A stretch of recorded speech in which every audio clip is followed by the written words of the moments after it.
All right, guys. So we're back yet again. We're going to be doing another Daredevil Born Again episode review, and we're going to be finally reviewing episode 7. So I like to kind of wait a little bit so the episode, has been out and people can watch it, and there's no issues. But overall, my thoughts on this episode was rather interesting because again, if you guys watched the last couple episodes, especially the way the latest one ended, it was really intense because it goes into White Tiger's niece getting rescued by Daredevil, and then her being in the hospital and trying to figure out exactly what happened, obviously having a lot of issues with what happened. And we do see Matt goes to see her and trying to getting kind of information like, hey, did you see anything out of the ordinary? Did you see this? Did you see that?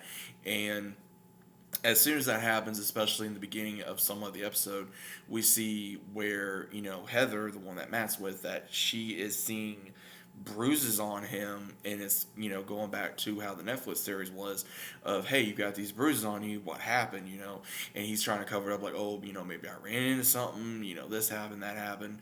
And obviously she is not really believing it, that she can tell he's got a lot of anger with what happened to Foggy and all these different things. So it's like, okay, what exactly is going on? And on the other side of things, we have where Fisk is getting all this information about Muse, that there's a possibility Daredevil came back, they saved this girl, and they're trying to figure out information. And then while this is going on, Matt is trying to get information on all the contacts about where Muse could be. He's going to his cop contact, and he's like, hey, if you're doing this again, he doesn't want any part of it. And Matt's like, okay, but I still remember on the other foot when you needed something, I was there for you. So it's like, okay, and he goes to Muse's hideout at some point, and he's going through all this stuff because Muse has become obsessed with Heather. And what we find out is the guy that met Heather at her book signing and the one that she's taking as a client turns out to be Muse. And he goes through this entire thing of his backstory of he had a hard life, he got into jiu-jitsu and his parents forced him and just caused all these issues. And it's like, I wouldn't say he's got like a second personality, but it almost seems like he did, because he didn't want to be by his other name. He's like, he's down on Muse, I'm this. And while this is going on, everything kind of gets let out because we see where the anti-task force Fisk has been raising to go after all these vigilantes. He has them go after Muse, and finally see where Daredevil comes in and saves Heather, and we see this big fight between Muse and Daredevil. And I will say this: I think between the last fight and this fight was almost on par with each other, because it was that dangerous, it was that intense, to where he not only had to worry about someone that he truly cared about, but at the same time he had to make sure she was going to be able to survive. Because by the way, and what I found so crazy is that when he saw how badly she was injured, it's just, you saw that rage come out. And that's what I think a lot of people have been missing, is like, we know that rage is there because of Foggy, and he knows he cannot afford to lose anybody else, because if he does, it's like, what is he going to do? Is he going to fly off the handle? What's going to happen? And that fight really broke out, I would say, any kind of anger he had that he was going to be using just so that way he could take down Muse. But it wasn't even him. Like, we see where Heather had enough adrenaline going to where she took down Muse with with the firearm to be able to save herself, and he was able to stop the bleeding. So that way, authorities come in, save her. And when Fisk comes in there, he sees that, again, what possibly could happen, but he's having the task force take the credit for what happened rather than Daredevil, because he wants to try to take everything underneath,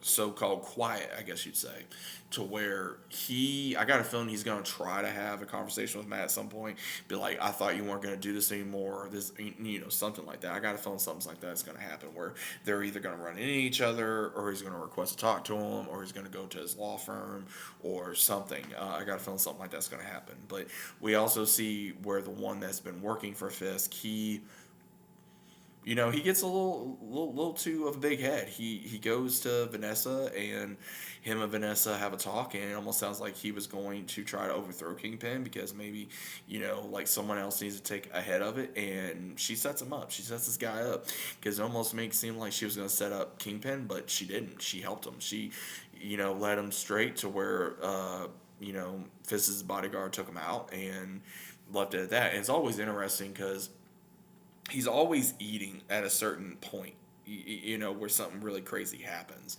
and that's just crazy of how they do that. And I think they did that a lot in the Netflix Daredevil as well. But either way, it was a very intense episode. I think we got maybe one more left. I'm not entirely sure. But overall, I think the episode was very dramatic. It was a little shorter than I would say the normal episodes. It was like with the credits and the with the intro and then the outro. I would say it was like 40 minutes maybe or less. But overall, I did enjoy the episode. I think that it was very quickly of how they not only reduced Muse, but they also took him out very quickly. So I think they're gonna have, of course, Kingpin be the main villain or the task force be the villains, and probably see Daredevil and Punisher team up to take these guys out. But overall, I would say a very interesting episode nevertheless. Still very intensifying on each episode to see what's going to happen, and we're just going to have to wait and see what happens in the next episode or two. So what did you guys think about the episode? Was it good? Was it bad? Was it interesting, or was it boring? Let me know about your thoughts about it down in the comments, and I'll see you as always on the next one.